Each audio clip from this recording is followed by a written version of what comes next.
All right, hello and welcome again to everyone. You are in attendance at the Ag Employment Law in Your Farm webinar, which is hosted by the New Entry Sustainable Farming Project and the Conservation Law Foundation with our presenter, who's an employment law expert and partner at Conn Kavanaugh, Beth O'Neal. Before we get started with the content, I want to tell you a little bit about New Entry. So New Entry is a beginning farmer training organization based in Lowell, Massachusetts. So we work with new farmers to build strong business expertise in the field and a resilient food system. And we do this through delivery of a number of different programs. We offer a farm business planning course, an incubator farm, as well as practical skill trainings, both for our incubator farmers and the wider agricultural community. And we also aggregate produce for our farmers, as well as buy-in from farmers throughout the state through our New Entry Food Hub. In addition to the on-the-ground work that we do, we also offer regional and national food systems development networks.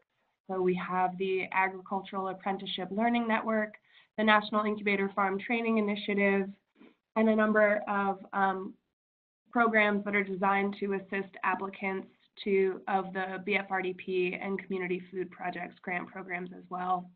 If you're interested in learning more about what New Entry has to offer, you're welcome to check out our website, nesft.org.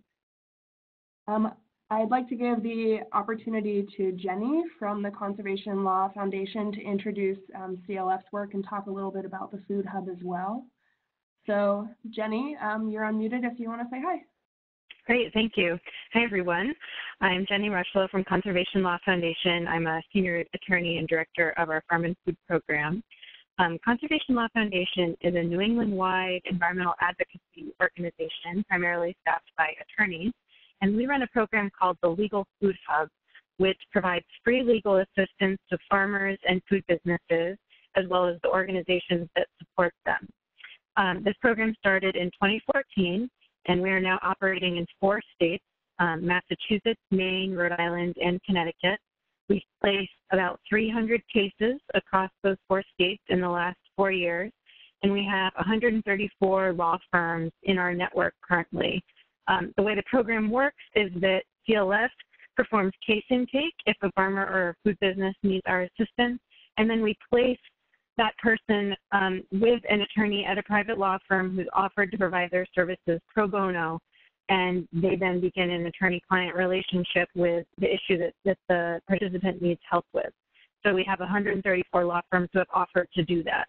We're able to help with a wide range of legal issues for farmers and food businesses that include things like land acquisition and transfer, employment issues, intellectual property, entity formation, regulatory issues like food safety, and many more. To learn more about our program, you can visit our website, which is at legalfoodhub.org, or we have an 800 number if you'd like to contact us to seek legal services. That's on your screen, 1-844-LAW-GROW. And with that, I'm going to turn the program over to our speaker, Beth O'Neal. Beth is a partner at Conn Kavanaugh in Boston, and her practice focuses on employment law and employment litigation. And she's going to be talking to us about those issues as they relate to farms today. I'll turn it over to Beth.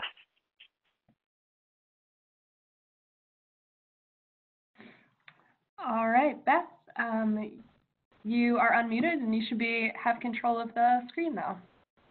Thank you. Good afternoon, everyone. I am using a speakerphone, but I can easily pick up the handset. So if anybody cannot hear me well enough, please use the chat box and let Bree know, and she will let me know, and I'll be happy to pick up the handset. So as Jen had described, we are one of those 134 law firms who have been working with the Legal Food Hub on a pro bono basis. And prior to year-end 2017, I and 2 of my colleagues here at Conn Kavanaugh prepared an employment law guidance for Massachusetts farmers. It's really a handbook, if you will. And my understanding is that following your participation in this seminar, all of you will receive the Employment Law Guidance Handbook. So everything that I speak about today is also addressed in a fairly high level of detail in that Employment Law Guidance Handbook, to which you can make reference if you have any particular questions. But for purposes of today, I'm going to provide an overview of certain topics addressed in that Employment Law Guidance Handbook that we think are important to be focused on during this seminar. As Brianna had indicated, I am happy to take questions as we go, and if you could prepare your question in the chat box, Bree will let me know if anybody has a question. I think it's more helpful if you have a burning desire to ask a question that you do so as we go along. So as I was introduced, my name is Beth O'Neal. I work for a firm in Boston called Conn Kavanaugh, Rosenthal, Peisch & Ford, and I typically do management side employment work. So that has been the focus of my practice for a number of years. So today, in our presentation overview, and I will direct you to the next slide.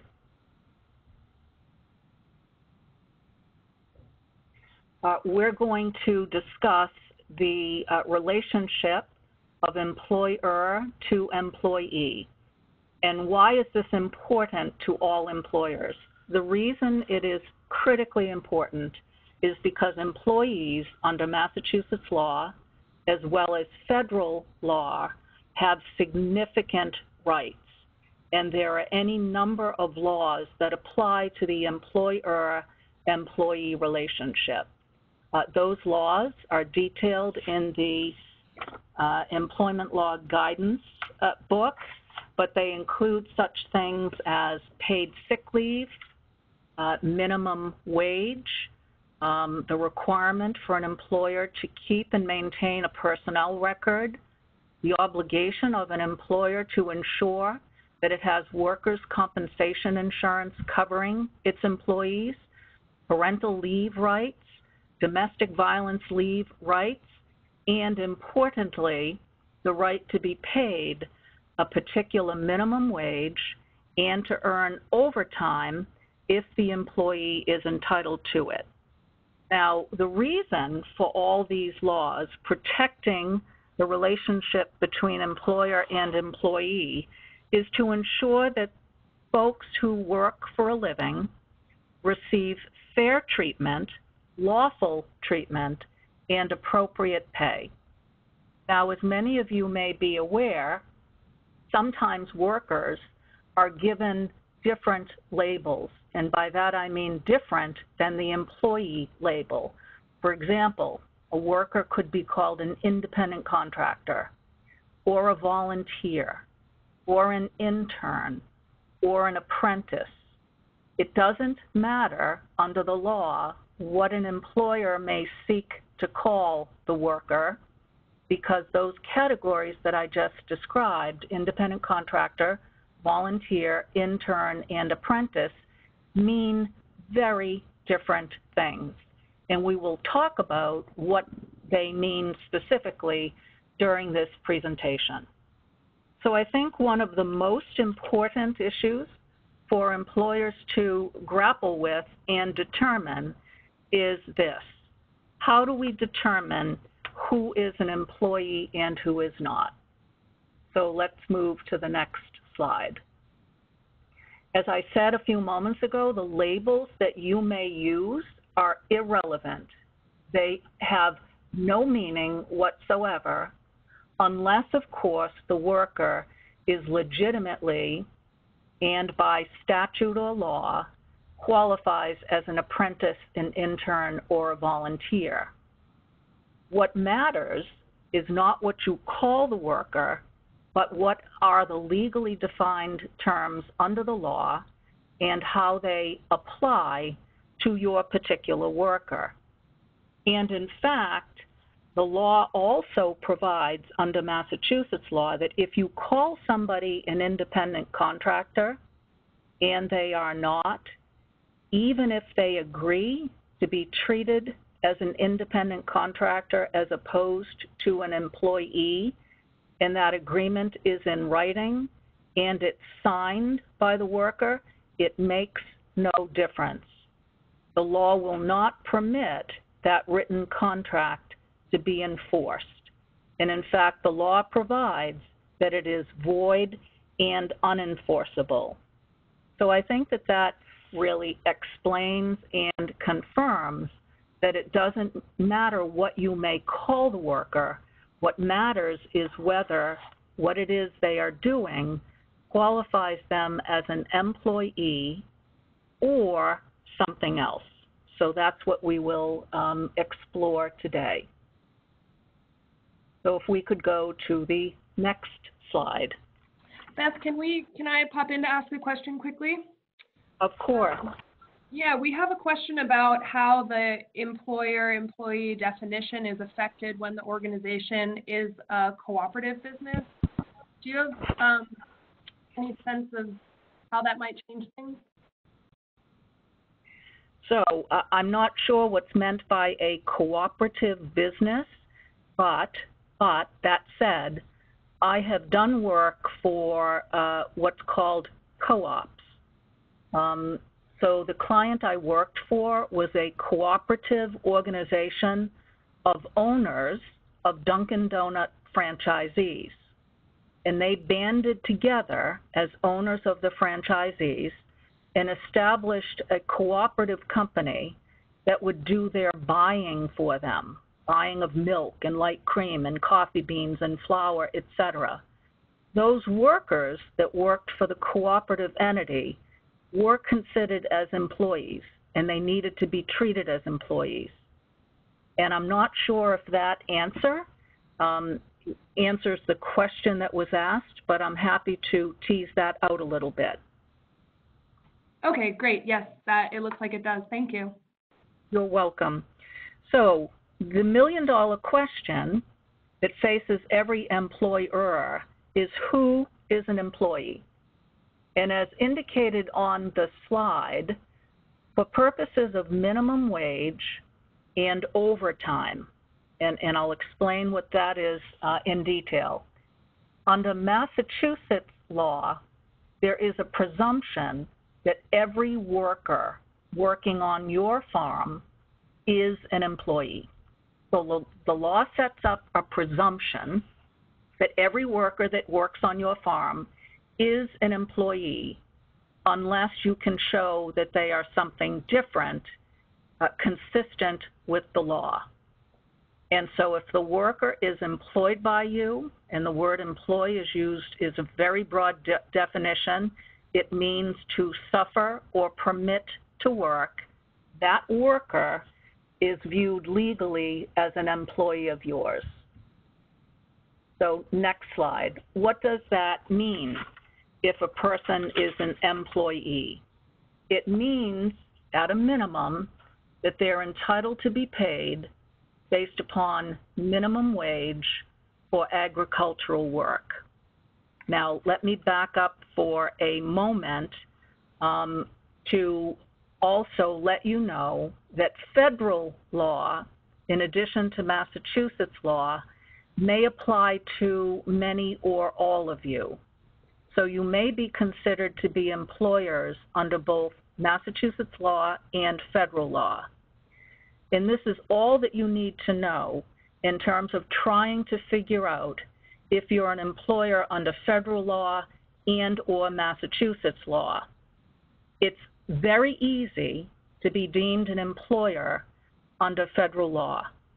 You only have to have sales, annual sales, totaling $500,000 or more, or engage in interstate commerce. So if you have annual sales totaling $500,000 or more, or you engage in interstate commerce, you are an employer under federal law. Now, interstate commerce is very broadly interpreted, and some courts have ruled that companies that regularly use the United States mail to send or receive letters to and from other states are engaged in interstate commerce. So it is likely that most of you would be considered an employer under federal law. All of you would also be considered an employer under Massachusetts law if you have operations in Massachusetts. And so here's all you need to know about, gee, what law do I have to abide by if I'm an employer both under federal and Massachusetts law? You are required to abide by the law that provides the most protection and the greatest benefit to your workers. So this next slide is a perfect example of how that would work. So the minimum wage for agricultural workers under federal law is $7.25 per hour. Under Massachusetts law, the minimum wage for agricultural workers is $8 an hour. So based on what I just explained, that the worker gets the better of the two laws, you would be required to abide by the Massachusetts agricultural minimum wage of $8 per hour. Now, the typical minimum wage under Massachusetts law for other than agricultural workers is $11 per hour. That, too, is a better deal for the worker than federal minimum wage. So as far as a Massachusetts employer goes, you are always going to be required to abide by the Massachusetts minimum wage and the Massachusetts overtime law. So the minimum wage for agricultural work under Mass law is really considered a sub-minimum wage. And I'm sure most of you are familiar with the fact that there are certain types of work where an employer is permitted to pay their workers what constitutes a sub-minimum wage. That includes agricultural workers, it includes wait staff, it includes a variety of other particular types of work where sub-minimum wage is permitted. So for purposes of the agricultural worker, you're permitted to pay them a sub-minimum wage of $8 per hour. But the work that they are performing for that sub-minimum wage has got to be agriculture and farm work. And that's defined as labor on a farm and the growing and harvesting of agricultural, floricultural, and horticultural commodities. So what would likely not be included as agricultural and farm work? And I think that that's been an important issue for many folks to whom we've given this seminar. So what would not be included as agricultural and farm work for purposes of the sub-minimum wage would be work off the farm. The selling of products that perhaps the farm produces, agro-tourism, and extra processing. So if you have a person, for example, who works a cash register because you sell jelly products that you make from what it is you grow, likely that individual would not be entitled to be paid the $8 per hour sub-minimum wage. So let's go to the next slide. So we are going to assume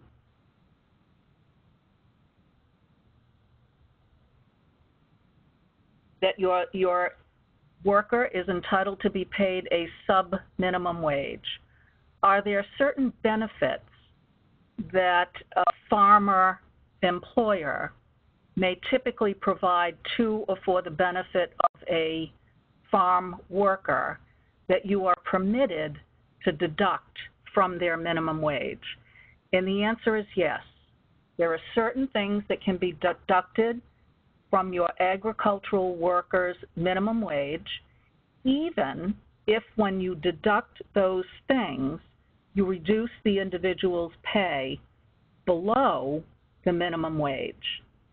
And those things that you can deduct really fall into two categories, lodging and meals.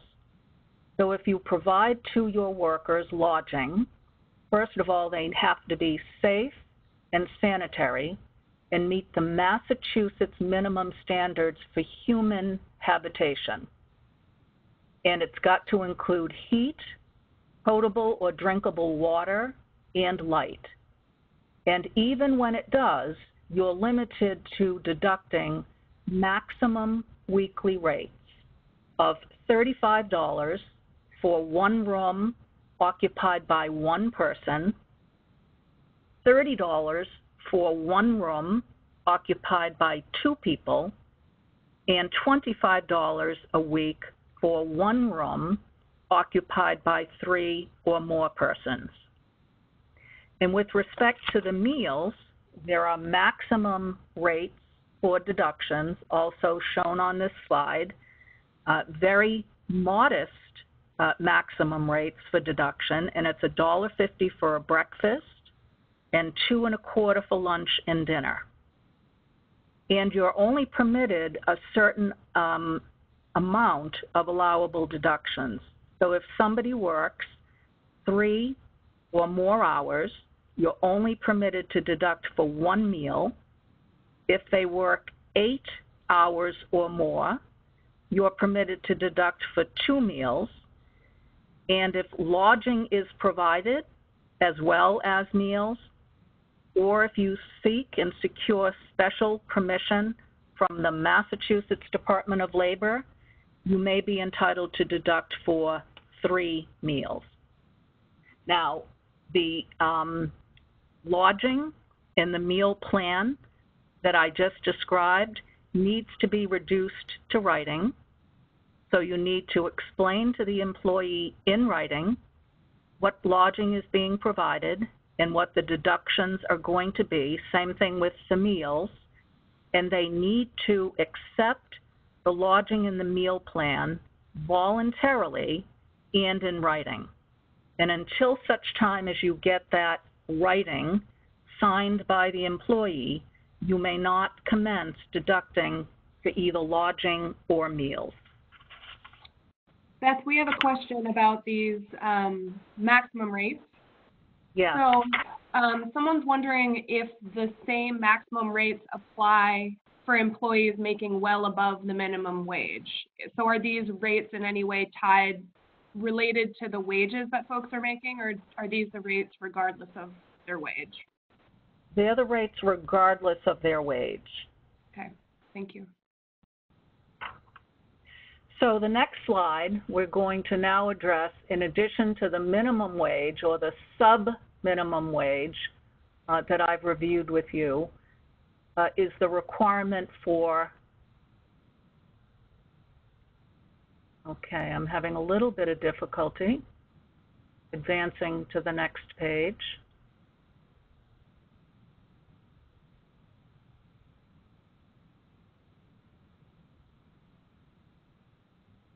Okay, so now the next important issue for employers is overtime.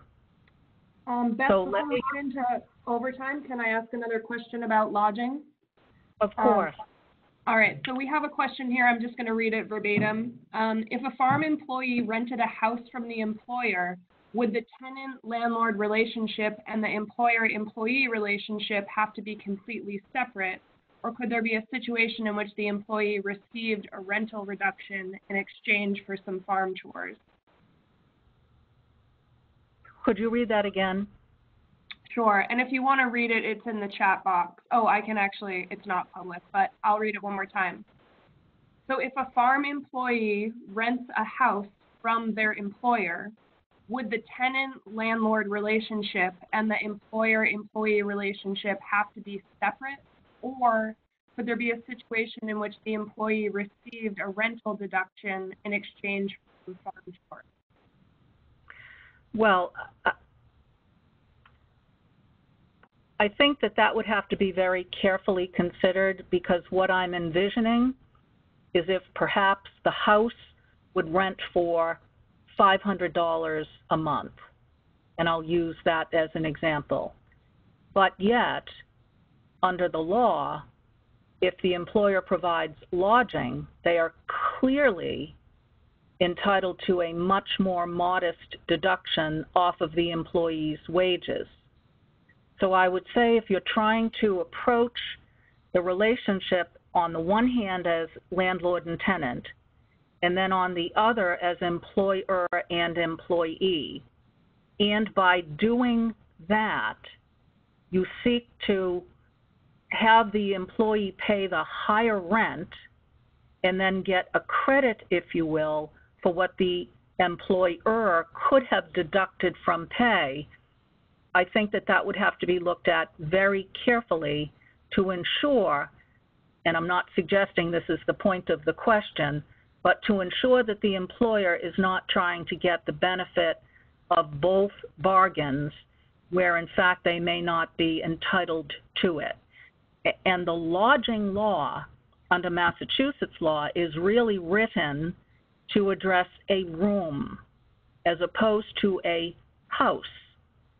So I would look at that situation that's been described in the question very carefully to make sure that the employer, in his role as a landlord, is not running afoul of these wage and hour laws, which are very strictly construed and strictly enforced. Okay. Thank you. Okay. The next issue for an employer, in addition to the minimum wage, is the issue of overtime. So, generally speaking, an employee is permitted to earn 1 1/2 times their regular rate of pay for all hours actually worked over 40 in a work week. So if your work week starts on a Sunday and ends on a Saturday, you take a look at each work week separately. And generally speaking, if a worker works in excess of 40 hours, they're entitled to time and a half. Now, the important ingredient in the overtime law is that they have to have actually worked in excess of 40 hours. Why am I focusing on that so much? Let me give you an answer by giving you an example. So let's assume that I work for you and I work 7.5 hours per day and I receive a 1 hour paid meal break. So 7.5 hours a day for 5 days equals 37.5 hours. And trust me, I did the math before we began the webinar. 1 hour for my paid meal break for 5 days equals 5 hours. So put together the hours worked, 37.5, with the 5 hours for my paid meal break, and that equals 42.5 hours. Would I be entitled to overtime based upon my 42.5 hour work week? The answer is absolutely no, because I didn't work that 1 hour meal break. I actually worked my 7.5 hours a day for 5 days, which equals 37.5 hours. Working 37.5 hours does not entitle me to overtime.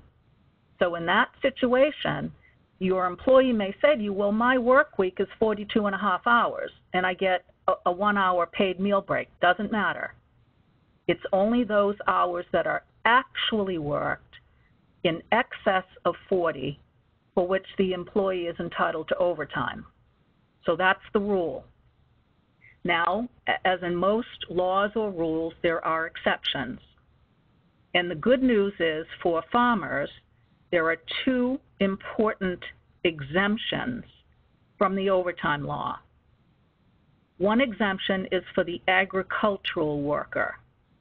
Largely, the agricultural worker is not entitled to be paid overtime, so you don't have to pay them overtime.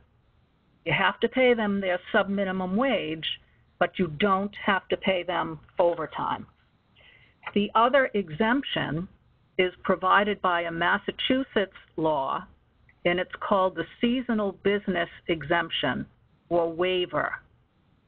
That is described in a fair level of detail in the Employment Law Guidance Handbook that you will receive, but I will describe it very briefly for you now. If an employer operates a seasonal business, and a seasonal business is one that is carried on up to, but no greater than 120 days in a given year.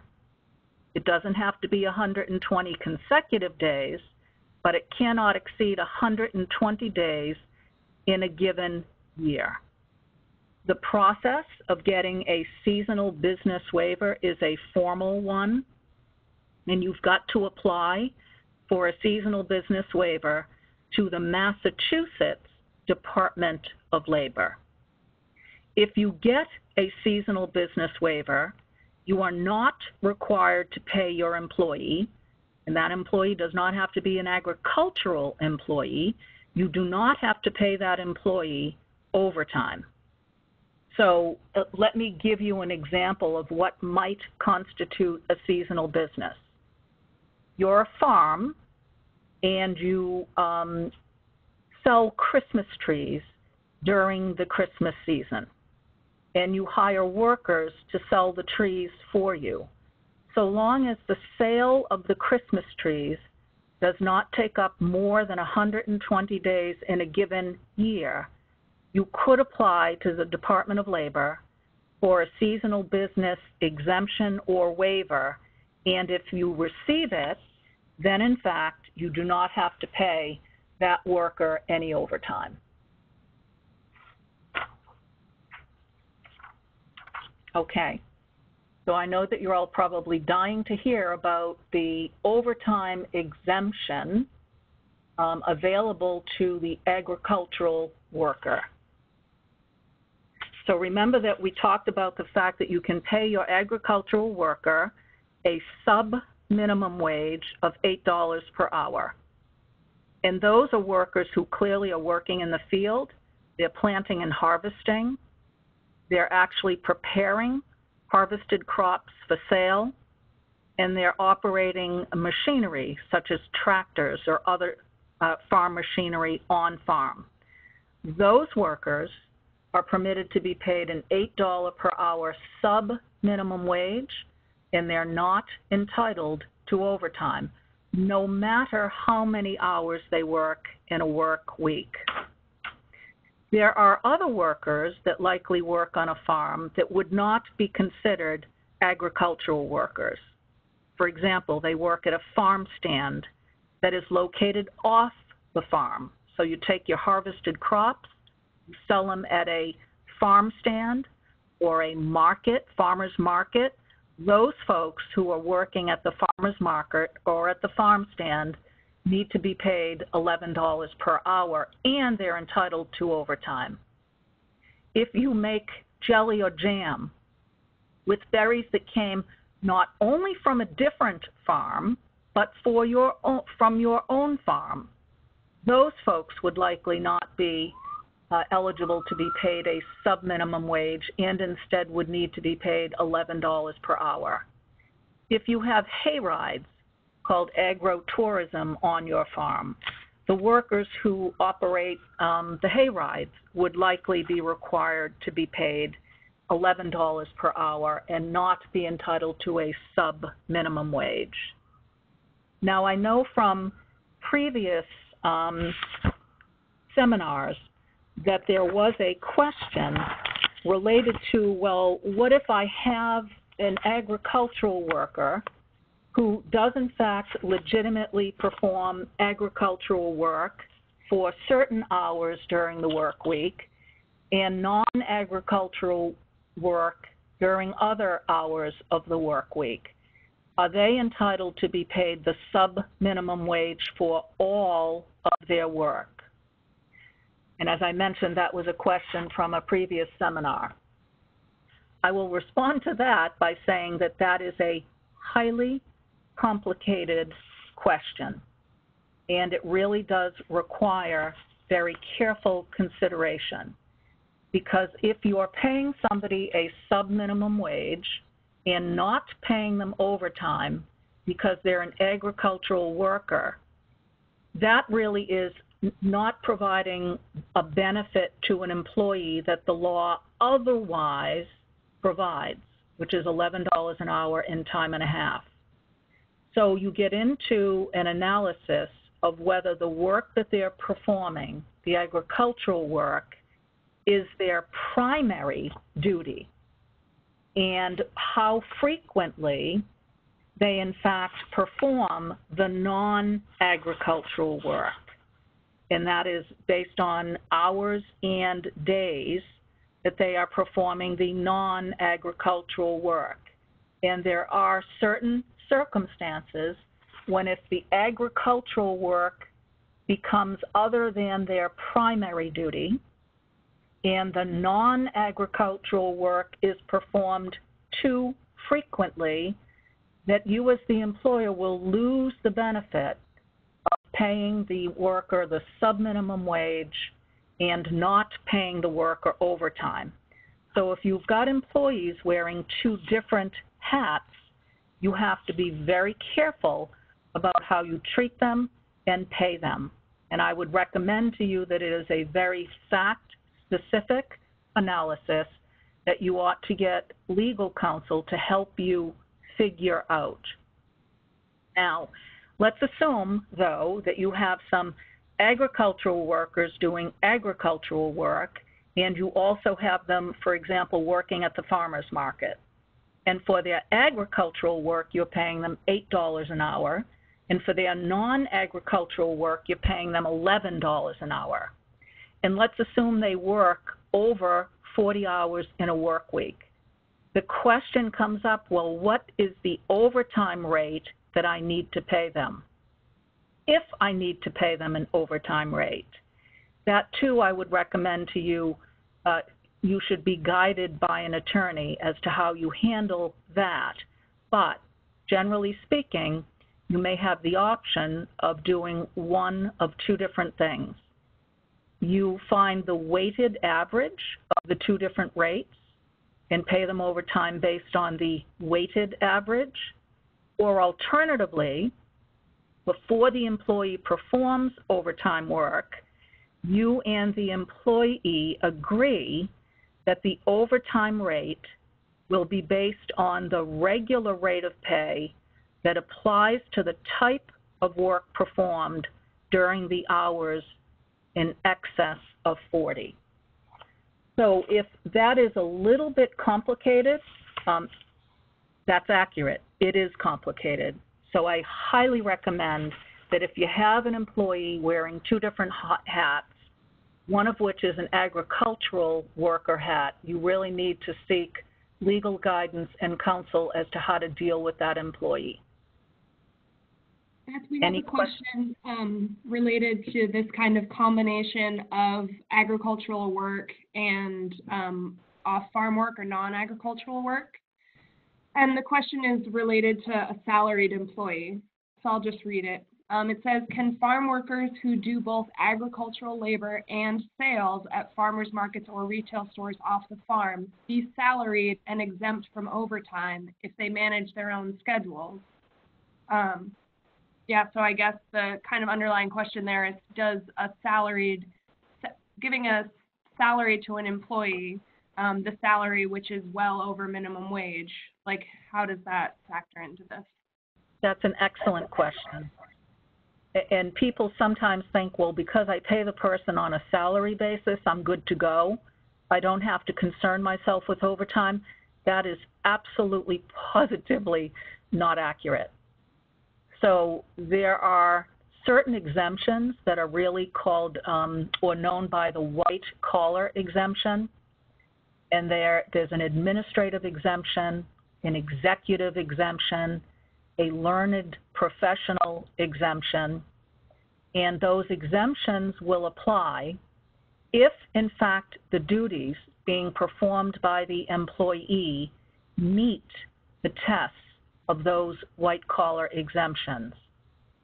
And this is important, and so long as the employee is paid on a salary basis in a minimum amount under federal law.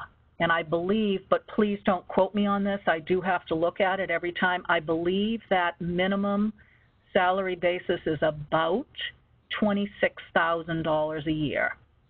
So let's call it that for purposes of my answering the question.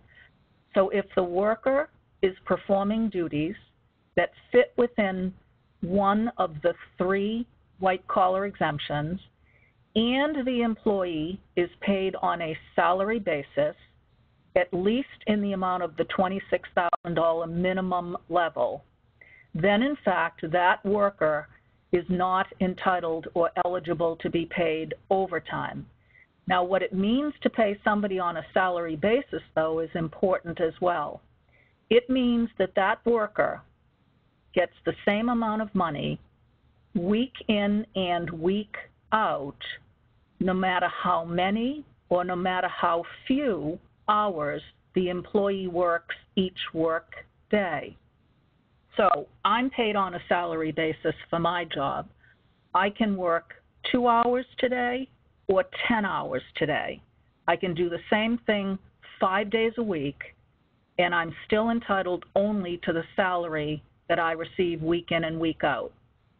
So if you have an employee who is sort of not really doing everything that you expect of her, and she only works 4 to 5 hours per day, you have to still pay that employee her salary basis amount.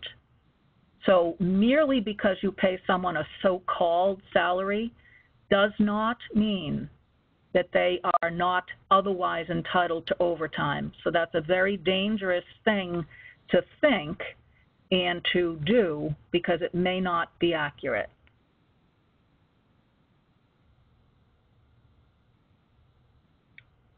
Can we move to the next slide if there are no other questions? Yes, so thank you.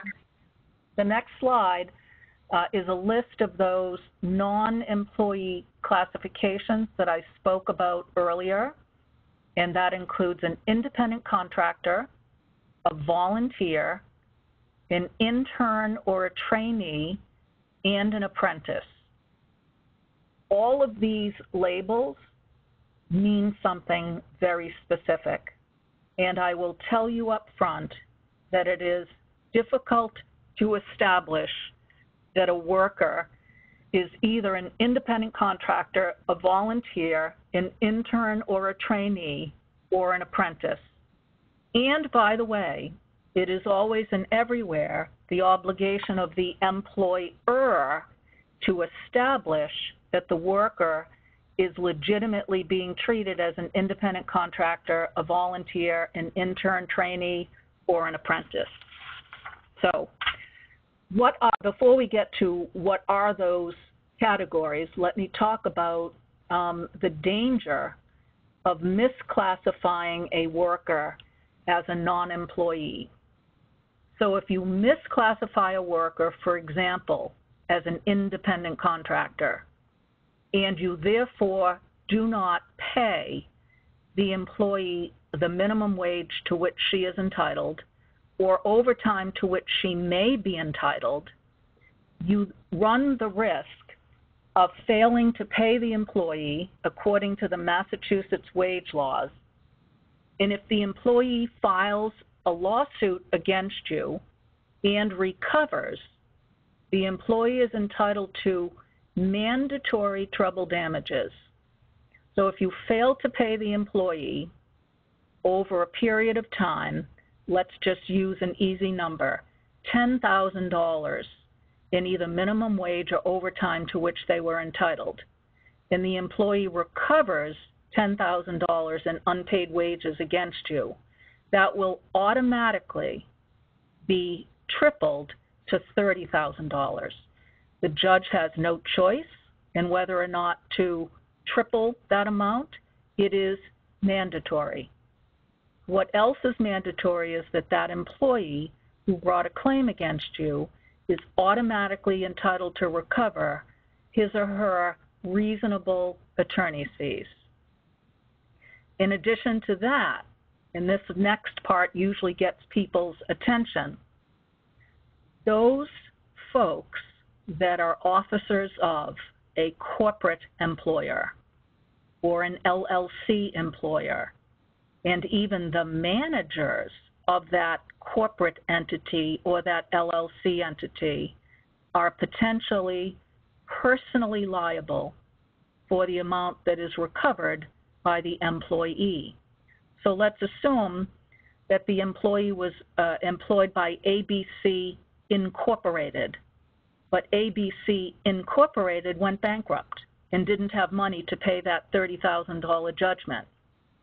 The officers of ABC Incorporated, its president, its vice president, its treasurer, and the higher level managers who managed that employee, they can be sued personally and individually. And it happens all the time. So the law in Massachusetts wields a very large stick to make sure that employers are doing the right thing in terms of complying with wage and hour laws in Massachusetts. In addition to those treble damages and attorney's fees and personal liability, you could be investigated for workers' comp fraud because likely, for example, you will not have covered the independent contractor under your workers' compensation insurance. You could be subjected to tax audits because obviously if you're not paying somebody as an employee, you're not paying in required withholdings and matching taxes, so you could subject yourself to a tax audit. You could also subject yourself to an unemployment insurance benefits audit. And all those folks that you misclassified and didn't pay properly, you may find yourself having to pay into the unemployment insurance fund or the workers' compensation fund for those employees that you should have but did not cover. And Massachusetts law also provides for some potential criminal penalties, both fines and or imprisonment, but the imposition of those types of penalties are quite rare. So those are the consequences of misclassifying a worker as a non-employee, whether you classify them as an independent contractor, a volunteer, an intern trainee, or an apprentice.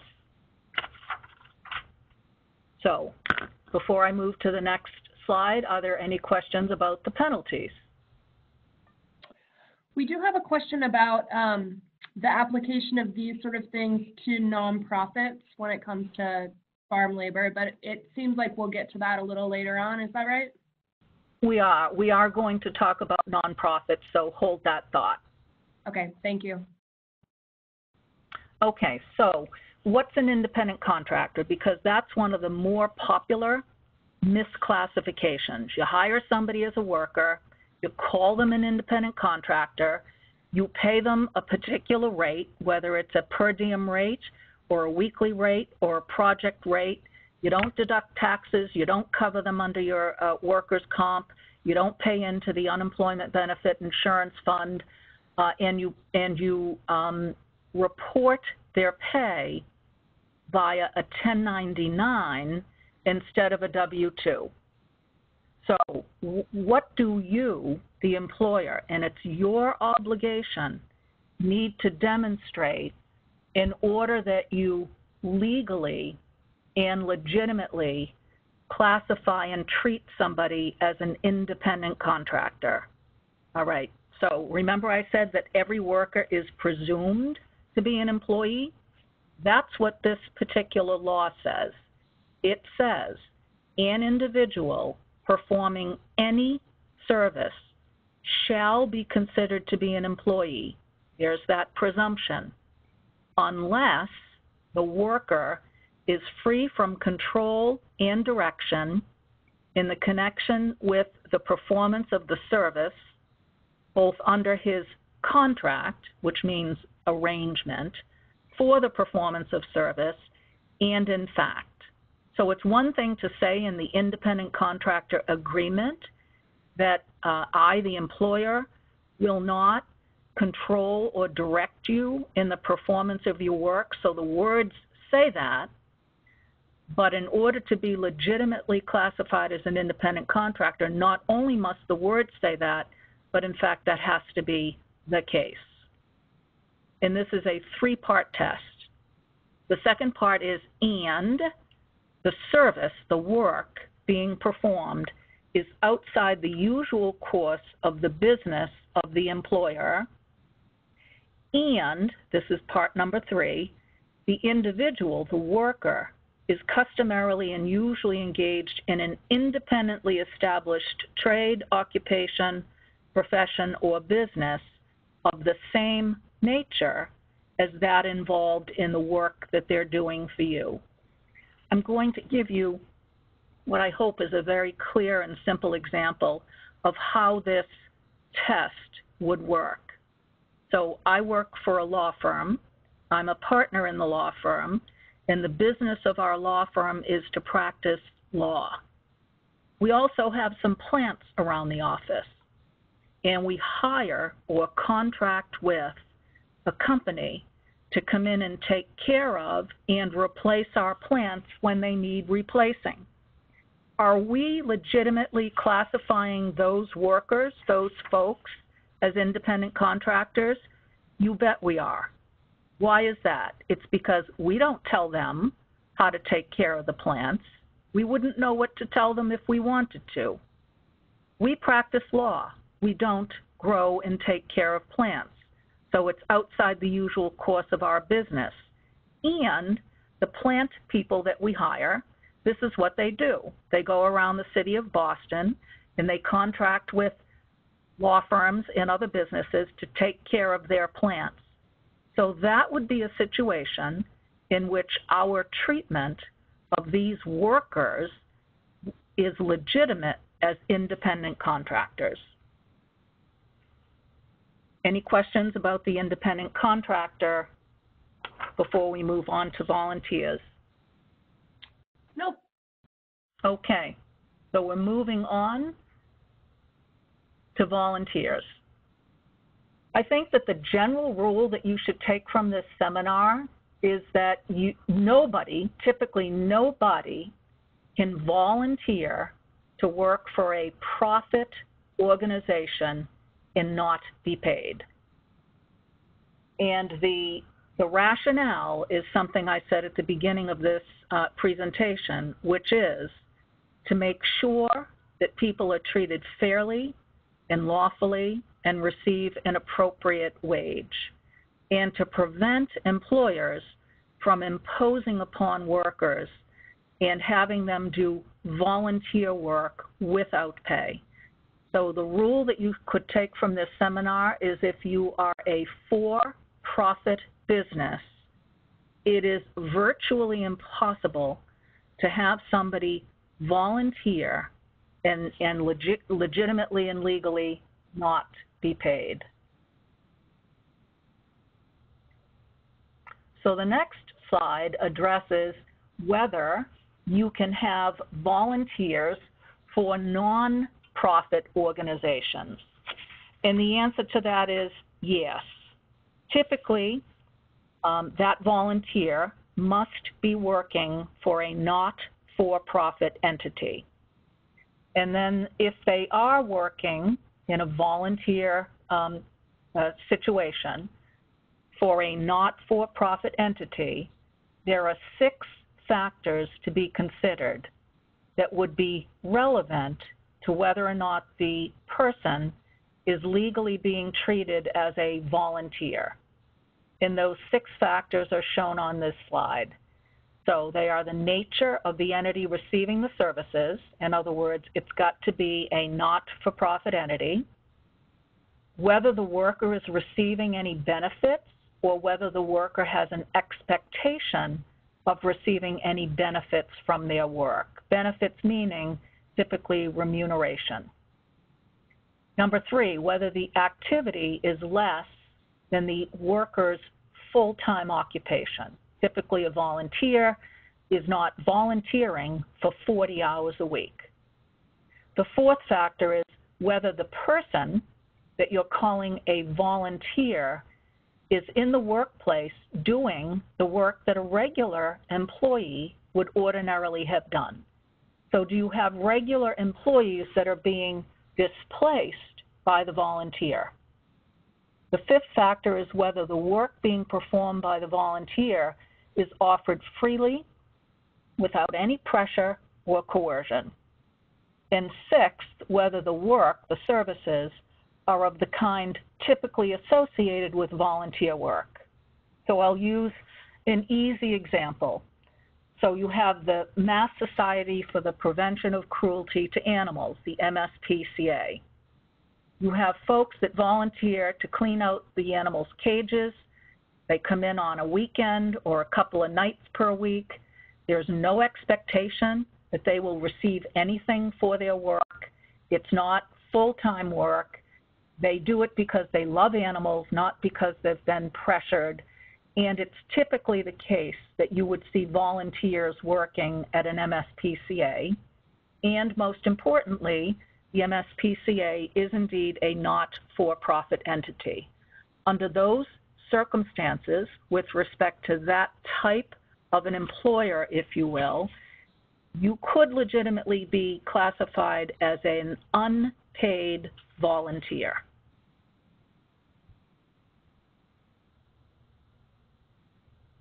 The next slide addresses who is legitimately an intern or a trainee. This is also a very tough standard to meet. Massachusetts law is quite restrictive, and interns and trainees are typically those folks that work for a charitable, an educational, or a religious institution, all of whom are not-for-profit entities. And there has to be a training program that the intern or the trainee is working under. And that, too, is subject to a 6-part test. Not any one of the 6 parts is dispositive. I would say you typically look at the work being performed in the so-called training program and see if it meets the 6-part test. Not all of them necessarily, but at least a couple of them. So what are those 6 tests? The internship, even if it's going to include the actual operation of the employer's facilities, is similar to training that an individual would receive in an educational environment. The internship work itself is for the benefit of the intern and not the employer. The intern is not going to be displacing a regular employee by his or her work, but works under close supervision of existing staff. The employer that provides the intern with the training does not derive any benefit from the activities of the intern. And actually, sometimes their operations can be impeded. The intern isn't entitled to a job at the conclusion of the internship, so there's no promise of a job. And the employer and the intern understand that the intern is not entitled to wages for the time spent in the internship. I will give you an example of a legitimate internship that we've been involved in. So every year we take on one or more students from the Boston Public Schools through the Boston Bar Association, and they come to our law firm in the summer and they work as interns. Honestly, they usually do impede our operations because we're all responsible for ensuring that they get sort of a wide and broad experience when they're here. and they're not doing tasks that would otherwise be undertaken by a paid worker. They're really learning.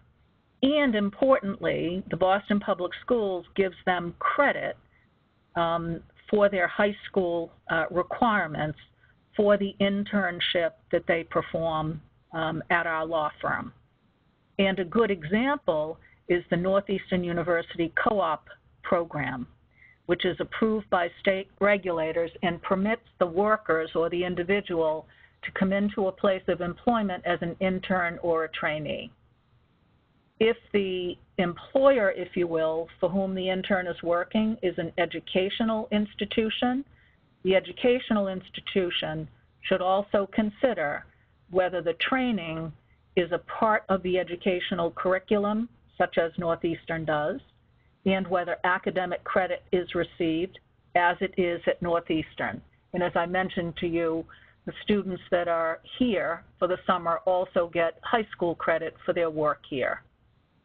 So an intern and a trainee is very difficult to prove. Any questions before I move to the next slide? No, go ahead. Okay, so recently, and by recently I mean in January of 2018, the federal Department of Labor, we've got a Massachusetts Department of Labor and a federal Department of Labor. In January of 2018, the federal Department of Labor issued a new fact sheet on when and under what circumstances a worker might legitimately be classified and treated as an unpaid intern.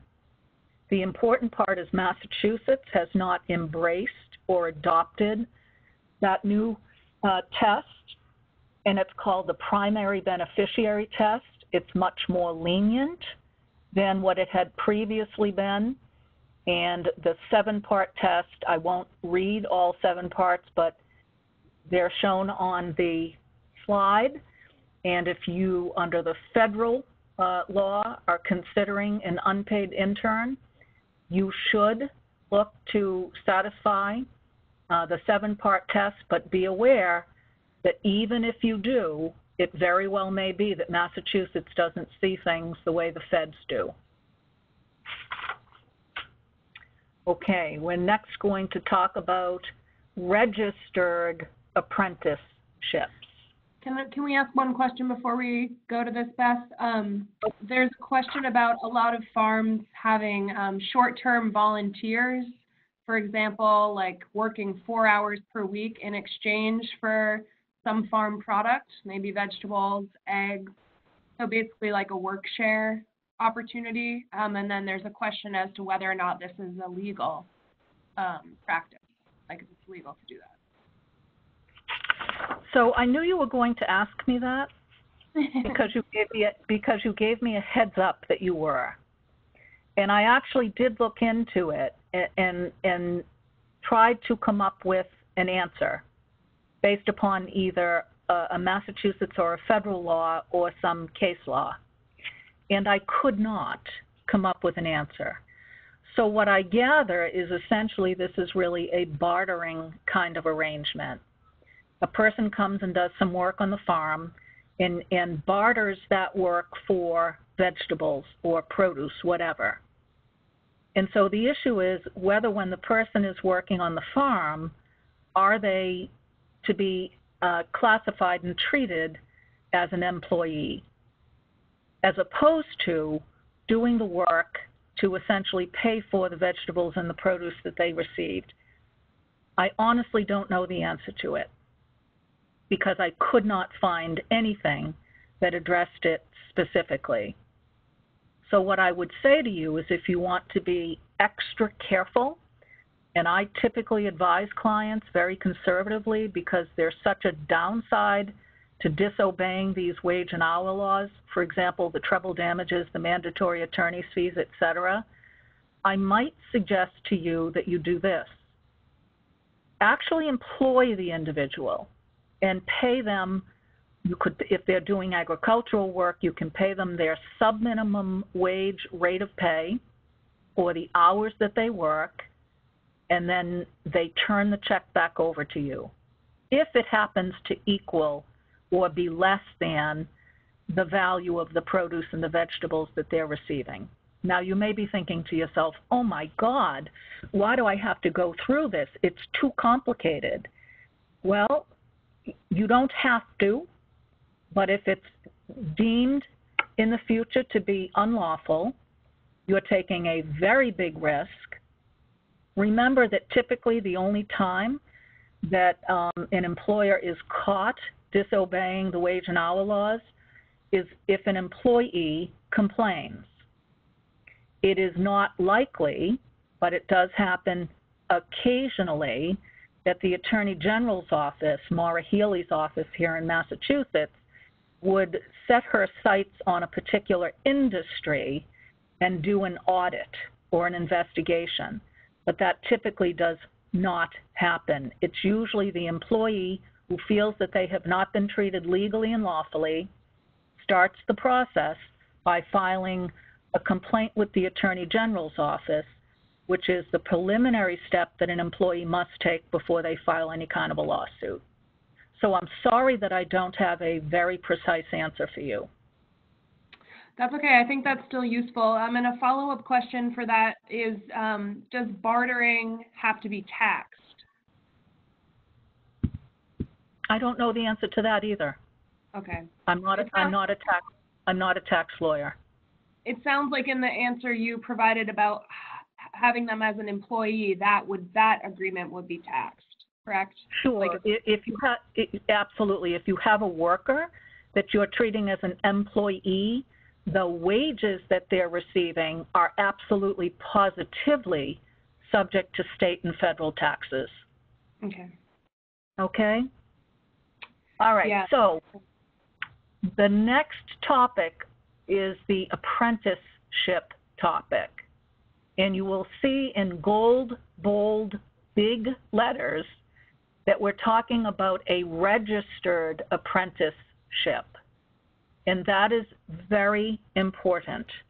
So under Massachusetts law, and I am, as you know, focusing on Massachusetts law, you can register an apprenticeship program with a state agency, and it is called the Department of Labor Standards Division of Apprentice Standards. And there are very specific requirements for registering an apprenticeship program, and you have to meet very specific requirements under Massachusetts law. It's got to be related to what is called an apprenticable occupation. In reading the definition of an apprenticable occupation, I would say that typically farming occupations would likely qualify as those that can be registered for an apprenticeship program. Now, what are the benefits of registering an apprenticeship program? You essentially get the blessing of the Massachusetts agency for your apprenticeship program. You typically have to pay minimum wage for those workers who are working in the apprenticeship program. However, there are provisions under the Massachusetts law that would permit you to pay the individual a sub-minimum wage. So that is one of the benefits of the apprenticeship program. Now, an apprenticeship program can be completed and submitted by a group or an association of businesses.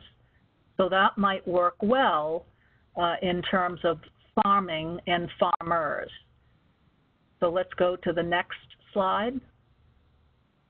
So there are very specific eligibility and compliance requirements, and they're set forth on this slide. You need, for example, a detailed written plan covering employment training and supervision. The individual who is registered in the apprenticeship program must receive at least a minimum of 150 hours per year of instruction on technical matters in the apprenticeship program. The instructor has to have received training on teaching techniques and adult learning. You need to, or you can progressively increase the apprentice's wages as skills are acquired, and the starting wage typically may not be less than applicable minimum wage, which is, if this is an apprenticeship program in agricultural setting, you can pay them the sub-minimum wage. However, as I mentioned a few moments ago, you're permitted to seek a special certificate based upon a determination that a sub-minimum wage is necessary to prevent curtailment of opportunities for employment.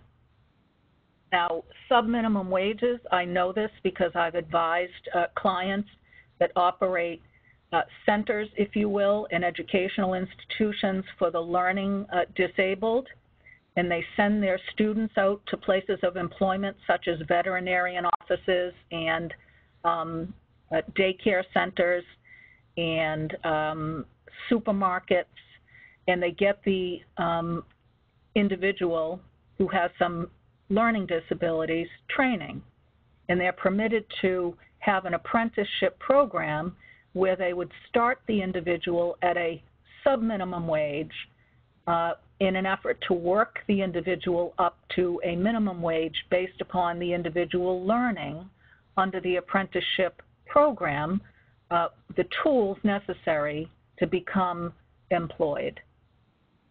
There needs to be a need on a federal or state level for those workers. If you receive a certificate to pay the individual a sub-minimum wage, you cannot deduct lodging and meals from that person's wages.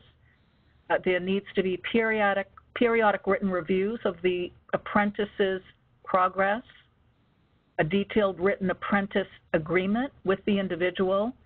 You, of course, have to comply with equal opportunity and affirmative action regulations, meaning, for example, you couldn't refuse to take on an apprentice based on his or her race, color, creed, national origin, gender, sexual orientation, etc. You have to engage in meticulous record-keeping requirements, and the state agency that is in charge of your apprenticeship program may, in fact, audit you, and you've got to be prepared for their doing so with your meticulous record keeping. So are there any questions about the Registered Apprenticeship Program? Could you just restate the name of the Department of Labor, I guess? Absolutely. Yeah. So it is called, this is a Massachusetts agency now. It's the Department of Labor Standards, Division of Apprentice Standards. They have a really good website, so you can get on the website, and they have a description of the apprenticeship program, what you need to do, who you need to contact, and what the criteria is. Great, thanks. And if I could make a pitch here real quickly. So New Entry has been working to develop an ag apprenticeship toolkit, which was just released last week. And we include information in that toolkit on forming a registered apprenticeship, including the developing a curriculum process that you have to go through. And I can send that out as an attachment to a follow-up email as well. Okay, and so our last slide is what to do about the dilemma of whether and under what circumstances you can legally and legitimately call somebody an intern, a volunteer, or an apprentice. Here's the get out of jail card. It's the easiest option by far. Pay them a minimum wage. Pay them overtime if they're entitled to overtime. If you are looking for an educational institution internship, partner with either a college, a university, or a high school vocational program. And remember that even if you do that, you still must comply with the 6-part test that was on an earlier slide. So I think we've been at this for perhaps an hour and a half, and I'm happy to take any questions that you may have, and I'll do that now.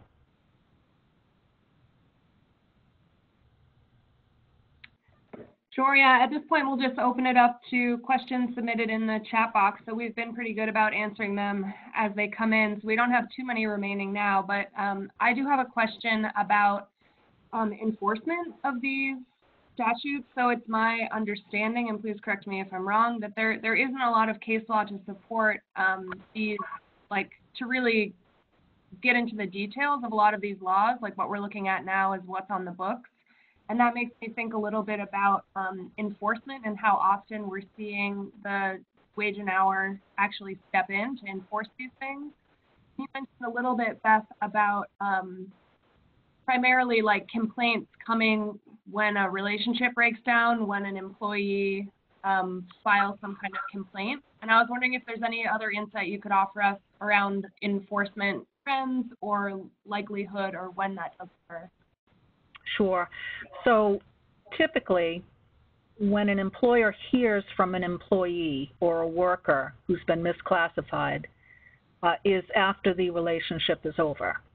So whether they've been fired or they quit or they start talking among themselves about how they're being treated and paid, which, by the way, employees are absolutely positively legally entitled to discuss among themselves their pay, their wages, their compensation. But usually when I see a complaint filed, it's when the employment relationship has ended and the employee has learned that he or she was not treated properly. And the first stop, typically, is the filing of a wage complaint with the Attorney General's office. That's easy for an employee to do. There's a form available on the Attorney General's website. It's really a fill-in-the-blanks type form. If the employee is represented by a lawyer, it is highly likely that once the Attorney General gets the form, they will simply process it and issue what's called a right to sue letter. If, however, the worker is not represented by counsel, and I will tell you from experience, Maura Healey, as the new Attorney General, or new-ish at this point, takes wage and hour laws extremely seriously. She's been like a dog on a bone to make sure that workers are treated lawfully and fairly. And if an employee files a wage complaint and is not represented by counsel, there are investigators that work for the Attorney General's office that will investigate a wage complaint. And they will do it for one employee, and they will do it for dozens of employees. And what an employer will find itself facing is a request by the Attorney General's investigator for all payroll records for sometimes 3 or fewer years, because the statute of limitations, which means the period of time within which you get to file a complaint, under Massachusetts law is 3 years. So the AG's office, through the investigator, will ask you for payroll information going back 3 years and all kinds of other documentation. And they typically only give you a very short period of time within which to comply with their request for information.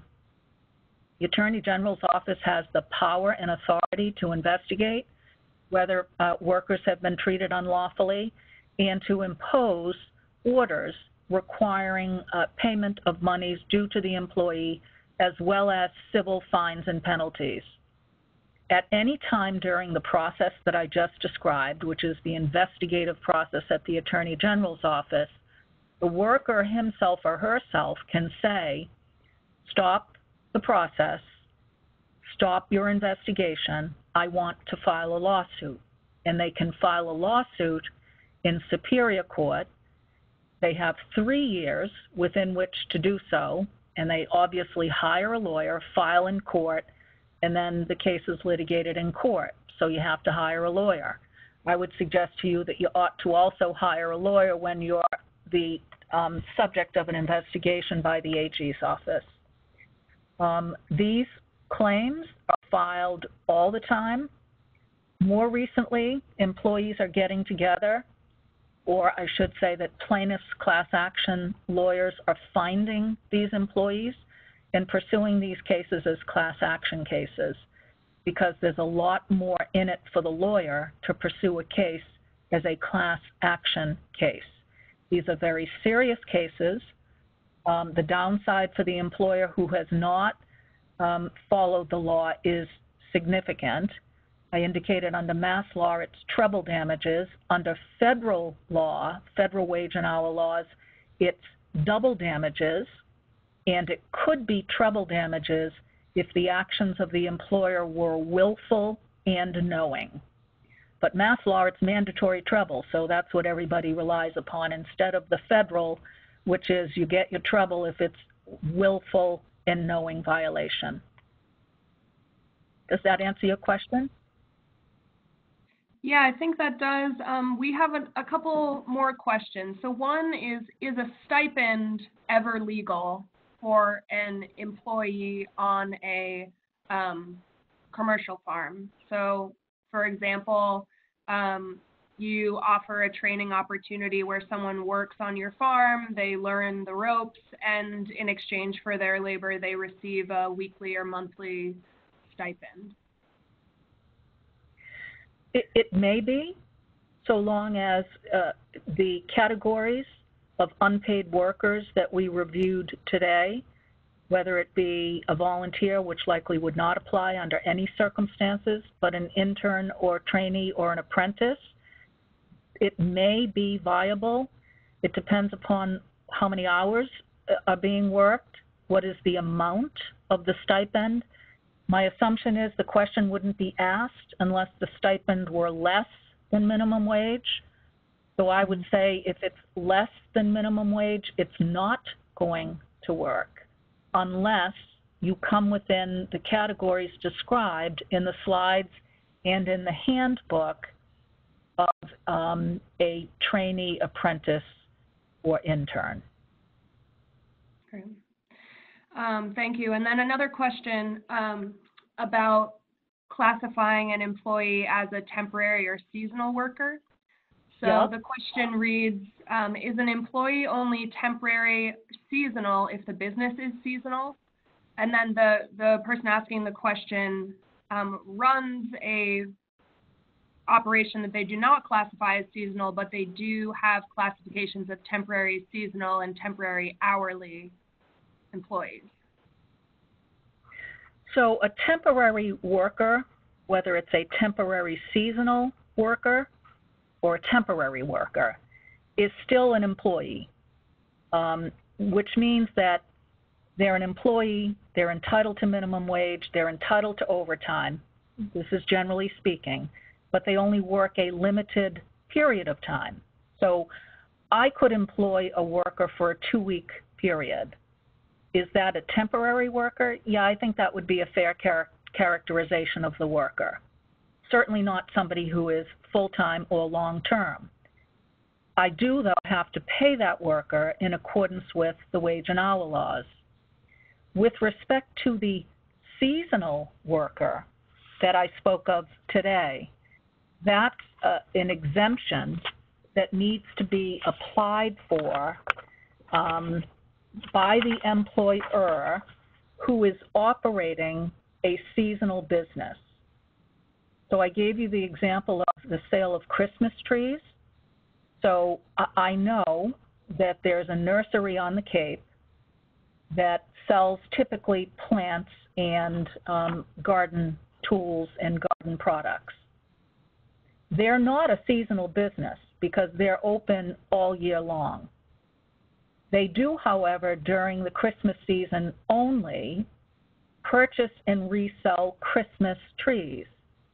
They would be entitled to the seasonal business waiver with respect to those employees who are working in the seasonal capacity of selling Christmas trees. Great. I think that answers the question well. Thank you. And yeah, if any other follow-up questions, feel free to pop them in the chat box. We do have 2 more questions, which it looks like we have time for. We have about 4 minutes left. So the first question is, can you pay someone and treat them as an employee, but call the position an internship? This seems to get back to one of your first slides, which was that labels don't really matter. So can you call someone an intern even though the legal arrangement might look more like an employee? If you're paying them as an employee, and by that I mean minimum wage and overtime, doesn't matter what you call it.